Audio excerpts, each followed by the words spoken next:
नहमदुहु व नुसल्ली व नुसल्लिम अला रसूलिल करीम अम्मा बाद फ़ऊज़ु बिल्लाहि मिनश शैतानिर रजीम बिस्मिल्लाहिर रहमानिर रहीम मन युतिल हिकमता फ़क़द ऊतिया खैरन कसीरा सदक़ल्लाह।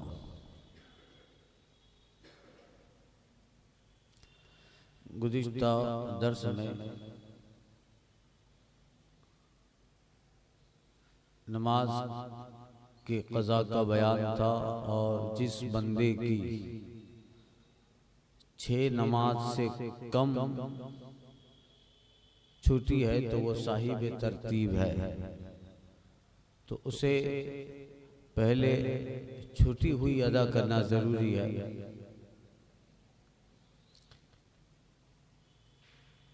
और अगर किसी बंदे की 6 नमाजें क़ज़ा हो गई तो फिर साहिब तरतीब न रहा। पूरा कल का खुलासा ये था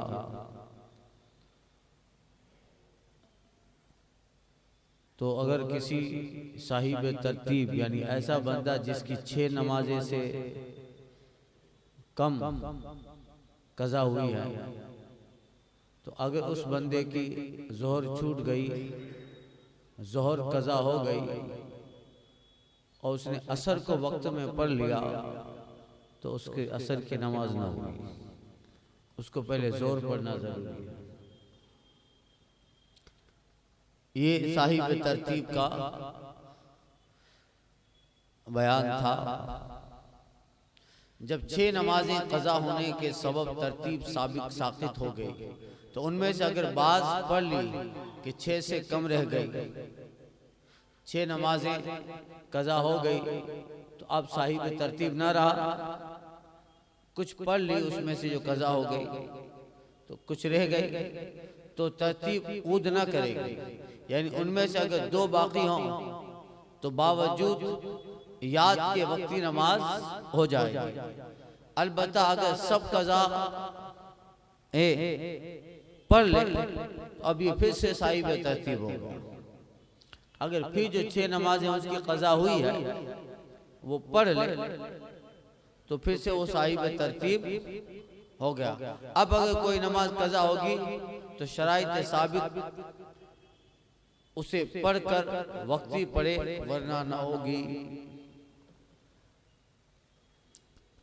अगर कल के दर्स से ये मिला हुआ है, कल का जो दर्स था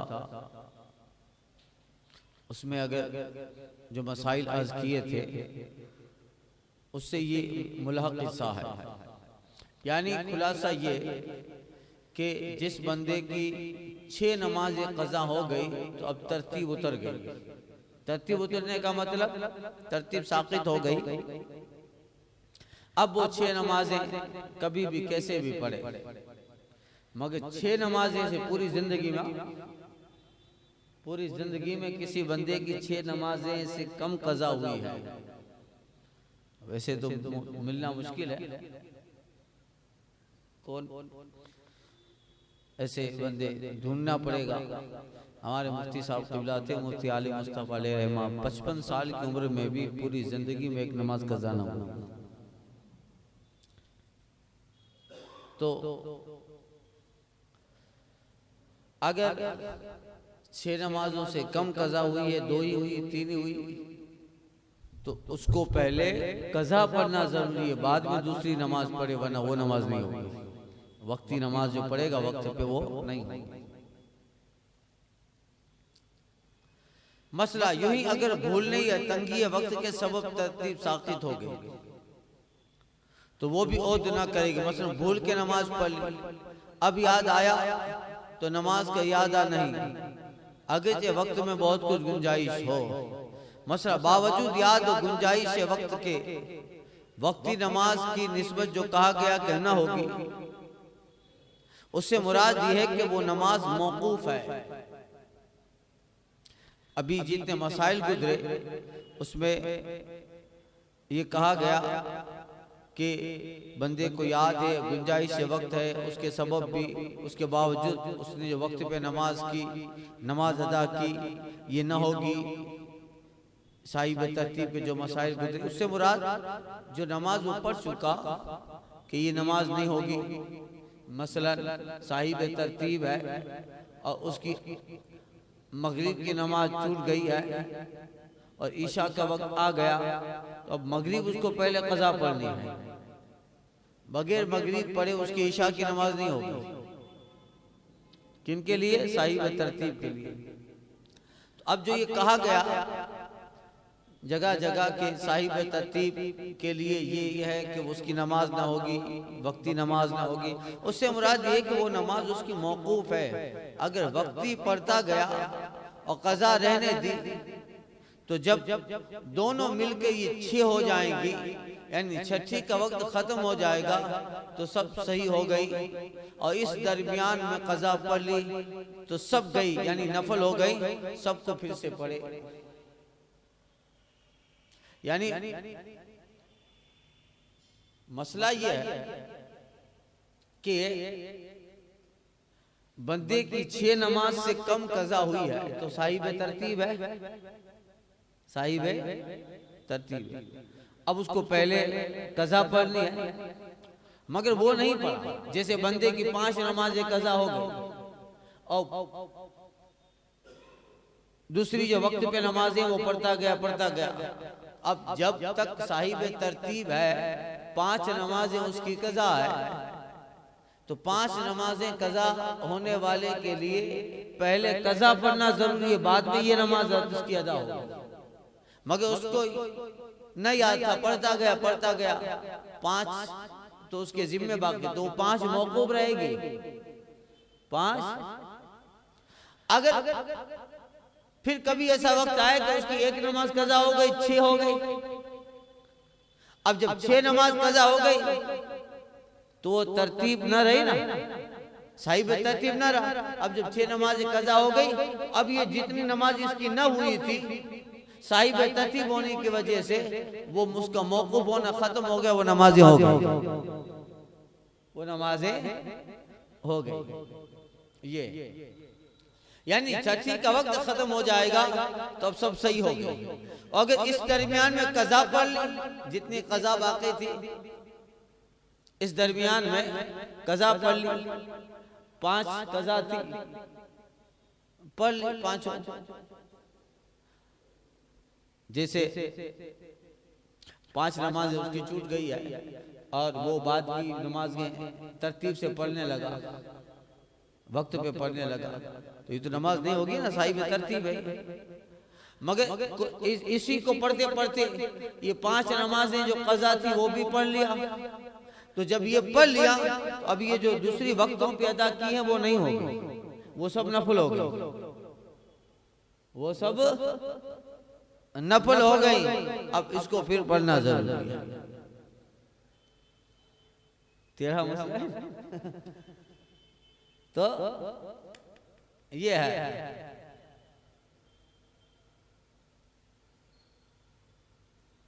मसला बाज नमाज़ें पढ़ते वक्त कज़ा याद थी और बाज में याद न थी, तो जिनमें कज़ा याद है उनमें 5 का वक्त खत्म हो जाए, यानी कज़ा समेत छठी का वक्त खत्म हो जाए, अब सब हुई। और जिनके अदा करते वक्त कज़ा याद न थी उनका एतबार नहीं। मसला किया, मसला औरत की 1 नमाज कज़ा हुई, उसके बाद उसे हैज़ आ गया।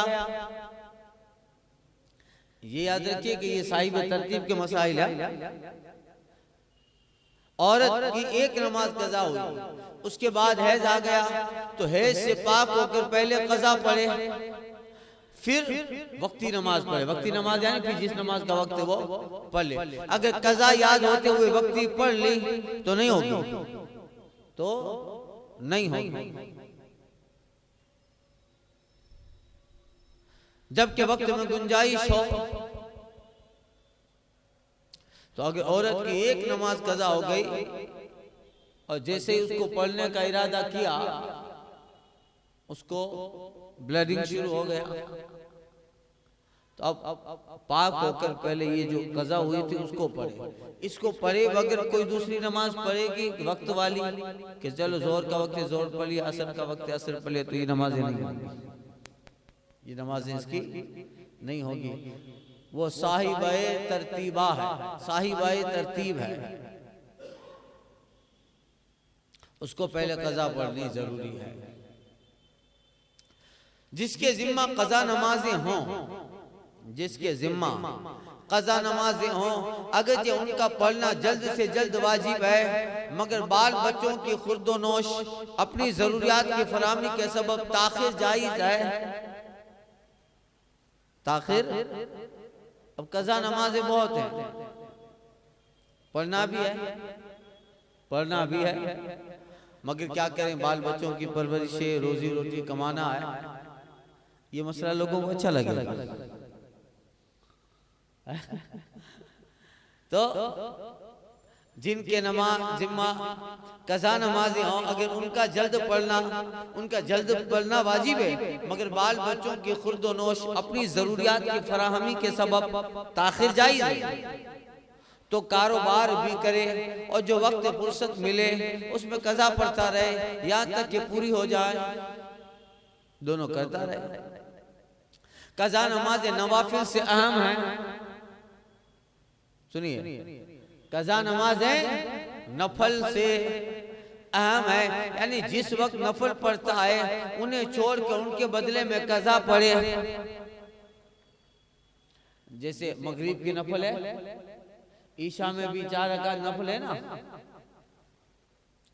जोहर में भी 2 रकात सुन्नत पढ़ने के बाद नफल है, तो फरमाया कज़ा नमाज नफल से अहम है, यानी जिस वक्त नफल पढ़ता है उन्हें छोड़ के उनके बदले कज़ा पढ़े कि बरीउ जिम्मा हो जाए, बरीउ जिम्मा हो जाए। अलबत्ता तरावी और 12 रकात सुन्नत मौक़िदा की न छोड़ें। अब जोहर की 4 रकात जो सुन्नत है उसके बदले में नफल नहीं पड़ेगा, उसके बदले में कज़ा नहीं पड़ेगा, वो तो सुन्नत मौक़िदा है, पढ़नी है।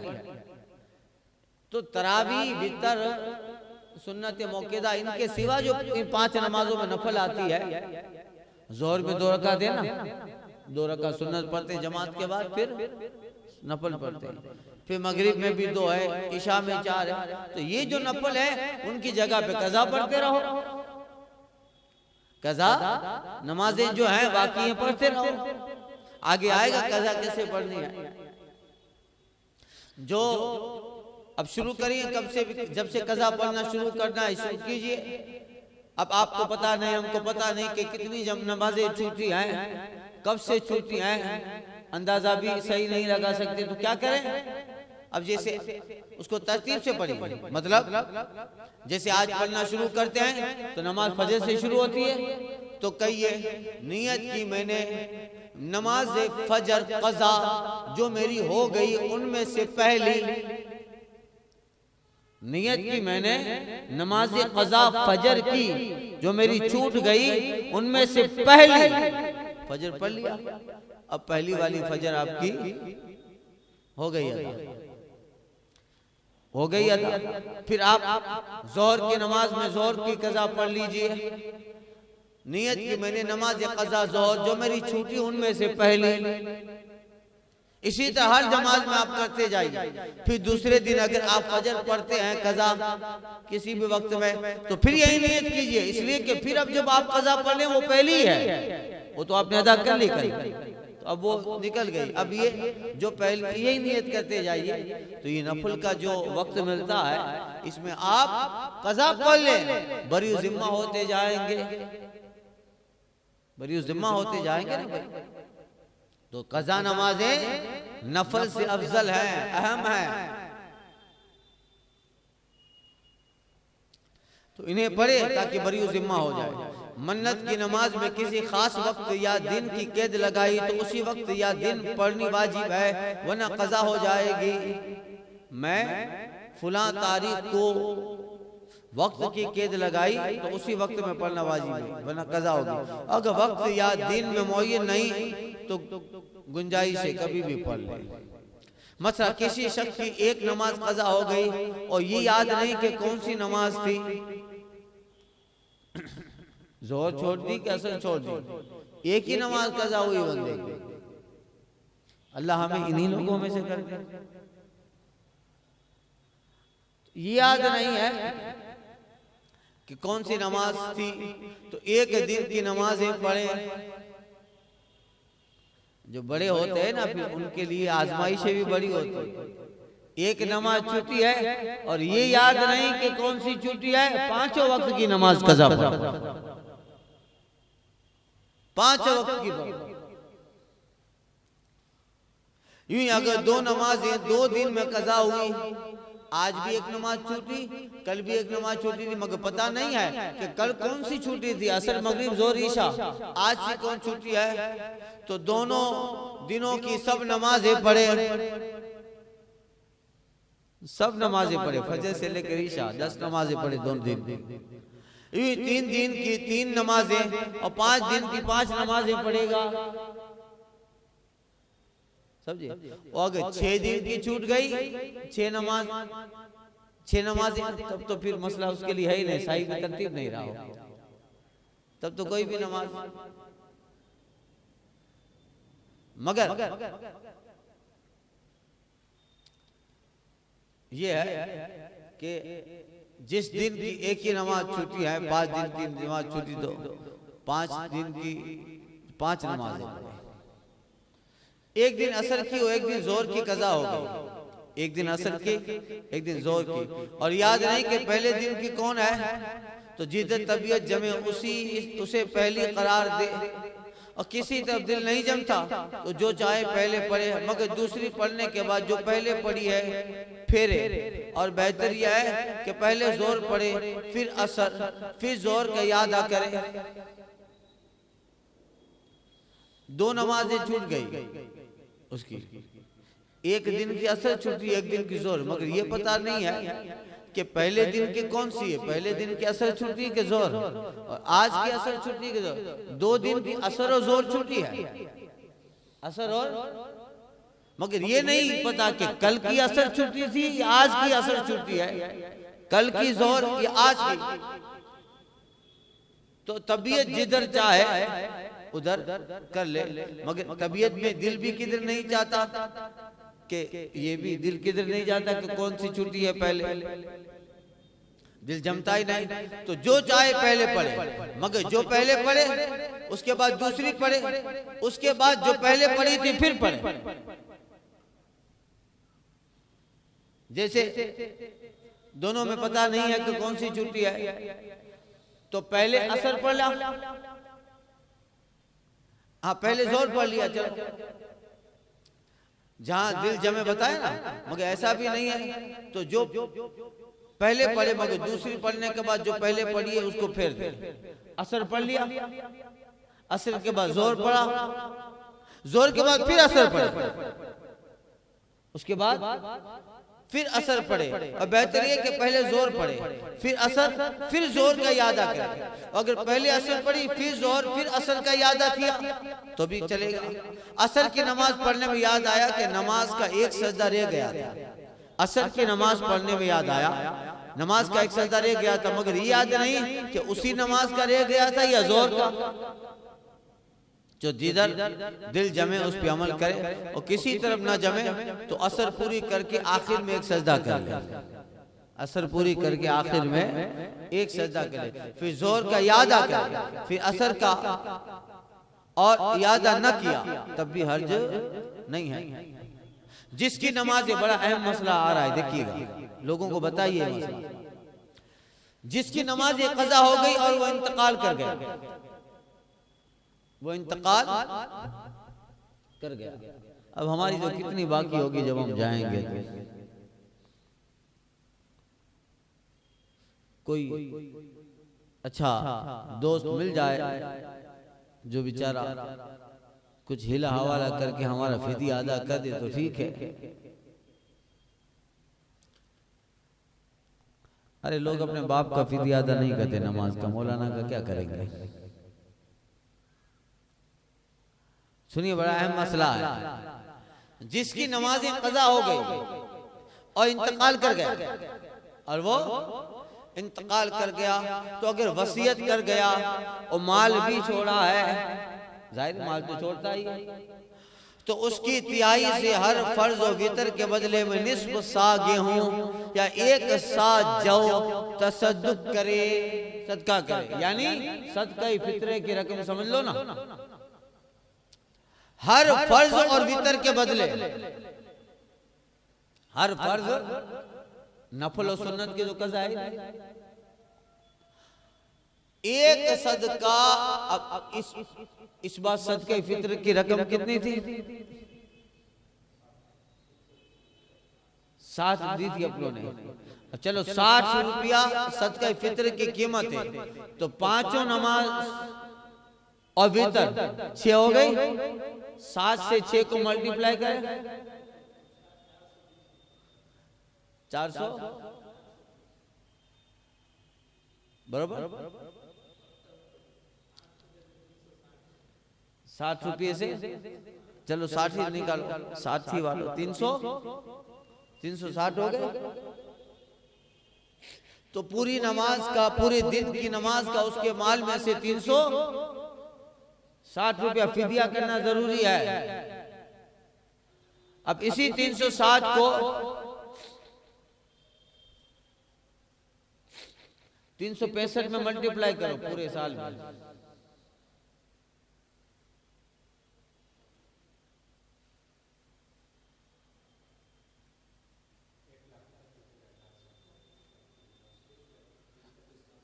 एक लाख। 1 साल की नमाजें कितना? 1,31,400 रुपया पूरे साल की नमाज का फिदिया।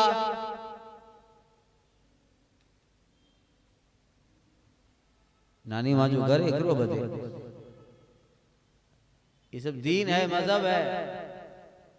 1 साल की नमाज का फिदिया कितना?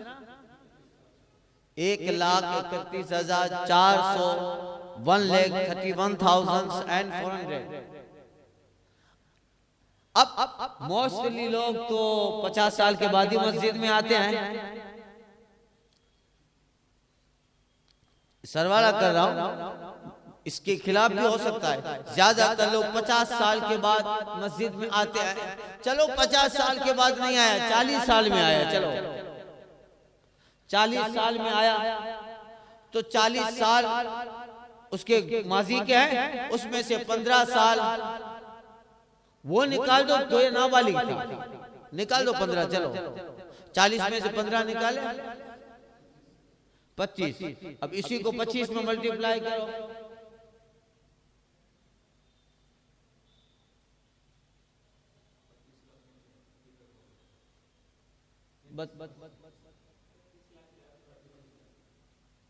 तो 33 लाख रुपये, 33 लाख 32 लाख 85,000 उसको अपनी नमाजों का देना है। कम से कम लड़के बाद में दुकानों के लिए लड़ते हैं, तो अपना तो कुछ काम कर जाए। तुम्हारी मेहनत में बाद में सब लड़ते फिरते हैं, कम से कम अपनी तो कब्र सवार जा कि भाई मेरे माल से तिहाई हिस्से के अंदर मेरी नमाजों के लिए सदका करना है, फिदिया देना है। और ये सिर्फ नमाज का है, रोजा भी बाकी है, रोजा भी बाकी है। चलो ये तो हो गया, मगर अब मेरे जैसा गरीब आदमी, नमाजें बहुत छूटी है मगर इतना है ही नहीं, छोड़ा ही नहीं है कुछ लोट पानी न लाकड़ा। तो अब वो क्या करेगा, वो क्या करे? नमाजें भी बाकी, अब टाइम भी नहीं है कि नमाज पढ़े। मलकुल मौत आ गए हैं, मलकुल मौत आ गया है। अब देखिए मसला गौर से सुनिए, जिसकी नमाजें कज़ा हो गई, इंतकाल हो गया, तो अगर वसीयत कर गया और माल भी छोड़ा है, तो उसकी तिहाई से हर फर्ज व वितर के बदले निस्फ सा गेहूं या 1 सा जौ तसद्दुक करे। याद रखिए, उसके माल में से तिहाई में से 1/3 में से ये सब निकाला जाएगा, उसके वारिसों को भी दिया जाएगा। और माल न छोड़ा और वर्षा फिदिया देना चाहे, माल नहीं छोड़ा मगर बेटा अच्छा है, घर वाले हैं और अपने बाप के इंतकाल, चचा के इंतकाल, माँ के इंतकाल के बाद उसके कज़ा नमाजों का फिदिया देना चाहे तो कुछ माल अपने पास से या कर्ज लेकर मिस्कीन पे सदका करे, थोड़ा माल फंड जमा करे। जैसे उसकी 1 साल की नमाजें कितनी, 1,31,000, 1 साल की नमाज का है 1,31,400, 1 साल की नमाज का हिसाब लगाया आज के एतबार से। और इसने मरने वाले ने कुछ छोड़ा भी नहीं है, तो अब घर के कुछ लोग हैं 1,31,400 रुपया जमा कर ले, सब थोड़ा थोड़ा करके कर ले। और मरने वाले की नमाजें 1 साल की नहीं 10 साल की है, तो क्या करें? तो देखिए वर्षा देना चाहें तो कुछ माल अपने पास से या कर्ज लेकर मिस्कीन पे सदका करें, उसके कब्जे में दे दें कि लो ये फुला का फिदिया है तुम्हें दिया, तो 1 साल का दे दिया तो 1 साल का अदा हो गया। फिर मिस्कीन अपनी तरफ से उसे हिबा कर देगा, लो भाई मैंने तुझे गिफ्ट दिया, फिर वापस इसके पास आ गया, फिर वो कहे कि मैंने ये तुझे फुला के सदक़े फिदिया के तौर पे नमाज के कज़ा के फिदिये में मैंने तुझे दिया, फिर उसको मिस्किन को दे दिया। 1 साल फिर चला गया, फिर वो मिस्किन इसे दे दे, लो मैंने आपको हदिया दिया, फिर इसके पास आ गया। ऐसे करते रहे, जब यकीन हो जाए कि जितने साल बाकी थे उतने साल हो गए, तो आखिर वाला जो साल हो वो फिर मिस्किन को दे दे, ले नहीं ले नहीं। समझ में आ गया आपको थ्योरी? तो 50-50 देगे बनाते हैं, कम से कम ये करो, ये करो, इससे उस जिसके लिए आप देगे बना रहे हो उसको इससे बेहतरीन फायदा मिलेगा, उसकी नमाजों का जिम्मा उससे निकल जाएगा और वो बारिशों से कितना खुश हो जाएगा। भाई मैंने कल एक मिशकात की हदीस का मफ़हूम अर्ज किया था कि बंदा कब्र में जाने के बाद रब से कहेगा, मौला 1 घंटे का वक्त दे दे, ऐसी नमाज पढ़ के आऊं जो तुझे राजी कर, ऐसी नमाज पढ़ के आऊं जो तू राजी हो जाए। मौला एक ज़ोहर की नमाज पढ़ने जाने दे, असर की नमाज पढ़ने जाने दे, मौला अभी आता हूँ, 1 वक्त की नमाज पढ़ के आऊं, ऐसी नमाज पढ़ूंगा दिल से मौला। अब कब्र देख रहा है, तुझे राजी कर दे, तुझे राजी करके नमाज तू राजी हो जाएगा। मौला कहेगा 1 नहीं 1000 नमाजों का वक्त था तेरे पास, मगर अब कानून नहीं है, अब तुझे वापस लौटाया जाए। तो बताइए 1 नमाज उसके लिए कितनी अहम है। तो अगर घर वाले ये सिचुएशन इख्तियार कर ले, इसको आला हजरत ने भी लिखा है फतवा रज़िया शरीफ में, इस तरह कर ले कि अपने मरहूम के लिए थोड़ा जमा कर ले और किसी को दे दें। और बहुत ज्यादा नमाजें हैं कि अब सारी नमाजों का जमा करो तो 25 साल की नमाजों का सिर्फ 33 लाख के करीब हो जाता है, 33 लाख होता है। तो किसी की तो 40 साल की नमाजें कज़ा हैं, 50 साल की, तो कहाँ से बन लाएगा? तो यही सूरत इख्तियार करो, किसी थोड़ी सी रकम कुछ नमाजों की 4 महीने की, 5 महीने की, साल की नमाजों के रकम जो फिदिया हो जाता है उसको मिला लो, फकीर को सदका दे दो, जितने महीने की उतने हो गए अदा, फिर वापस वो फकीर आपको वो रकम हिबा कर दे, फिर आप वापस उसको दो। इसी तरह इसको देते रहो, लेते रहो, देते रहो, वो आपको देता रहे, उसकी नमाजें कम होती रहेंगे। जब यकीन हो जाए कि आखिर वाली नमाज बाकी है, अब वो जो दो तो फकीर को दे दो, वापस मत लो। आसान सिचुएशन है ना ये। अगर बंदा ये कर ले तो कब्र में मरहूम बहुत राजी हो जाएगा बेचारा, बहुत दुआएं देगा, उसके जिम्मे से 50 देगे बनाने से इससे ज्यादा राजी हो जाएगा, उसका फर्ज उसके जिम्मे उतर जाएगा। अल्लाह तौफीक अता फरमाए। देखिए, और ये कब्जा भी कर ले तो फिर मिस्कीन अपनी तरफ से कुछ हिबा कर दे, चलो पूरा हो रहा है बयान। और ये कब्जा भी कर ले, फिर मिस्किन को दे, यूं ही लोट पोर करते रहे यहाँ तक कि सबका फिदिया अदा हो जाए। अगर माल छोड़ा मगर वो नाकाफी है, जब भी यही करे, अगर वसीयत न की और वली अपनी तरफ से बतौर एहसान फिदिया देना चाहे तो दे। अगर माल की तिहाई वक़द्र काफी है और वसीयत ये की है कि उसमें से थोड़ा लेकर लौट फेर कर फिदिया पूरा कर ले और बाकी को वर्षा या कोई ले, बाकी को वर्षा या कोई और ले तो गुनहगार हुआ।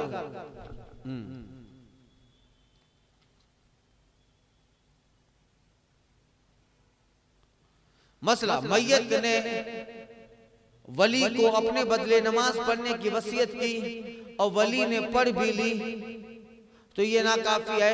यूं अगर मरीज की हालत में, मर्ज की हालत में नमाज का फिदिया दिया तो अदा ना हुआ, अभी तो बीमार है भाई, सही हो सकता है, अभी फिदिया कैसा, इंतकाल के बाद है।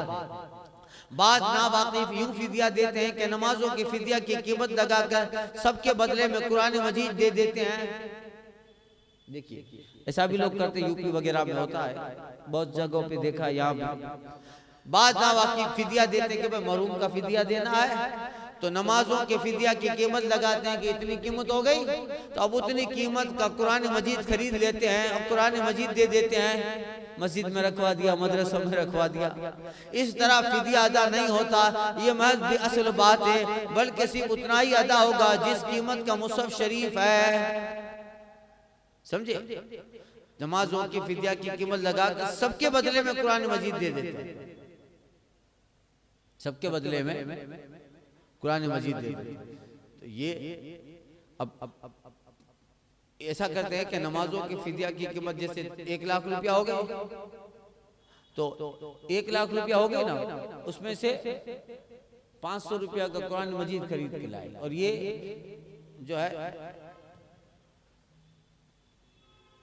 कुरान मजीद दे देते हैं, समझते हैं फिदिया अदा होगा। ऐसा नहीं होता। हाँ, जितने का कुरान मजीद दिया है, लिया है, उतना उसमें से कम हो जाएगा, उतना कम हो जाएगा, मगर बाकी तो लटकता रहा। शाफिई मज़हब की नमाज कज़ा हुई, उसके बाद हनफी हो गया तो हनफियों के तौर पे कज़ा पड़े।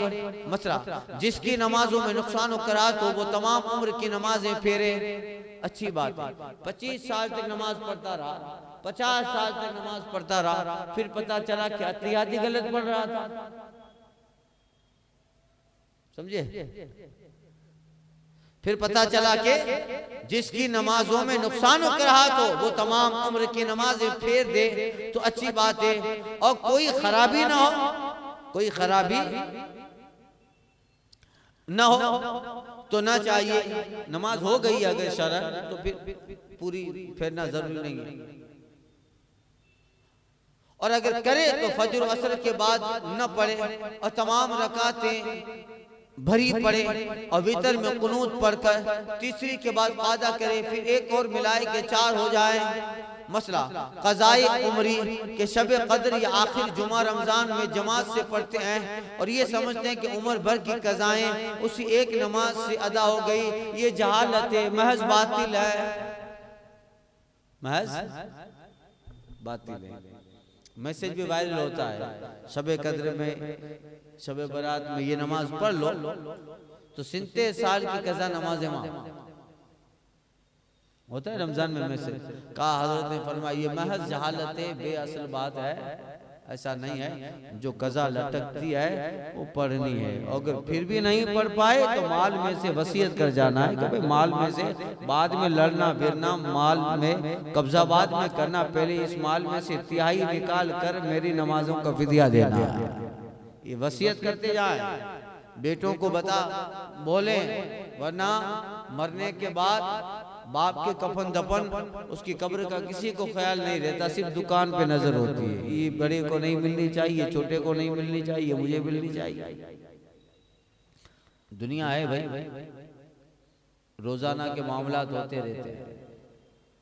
तो मरने वाला वसीयत कर जाए कि देखो जितना भी मेरा माल है और उस वसीयत में गुनहगार नहीं होगा, उसके लिए फायदा है। देखो ये दुकान है, मकान, ये सब मेरा है और मेरे बाद तुम उसके वारिस बनोगे, मगर उसका हिसाब लगाकर उसके 3 हिस्से करो और 3 हिस्सों में जो एक हिस्सा बचेगा 1/3, उसमें एक हिस्से में मेरी नमाजों का फिदिया अदा करना है, मेरी नमाजों का फिदिया अदा करना है। ये बताते जाए ताकि कब्र में बोझ कम हो जाए।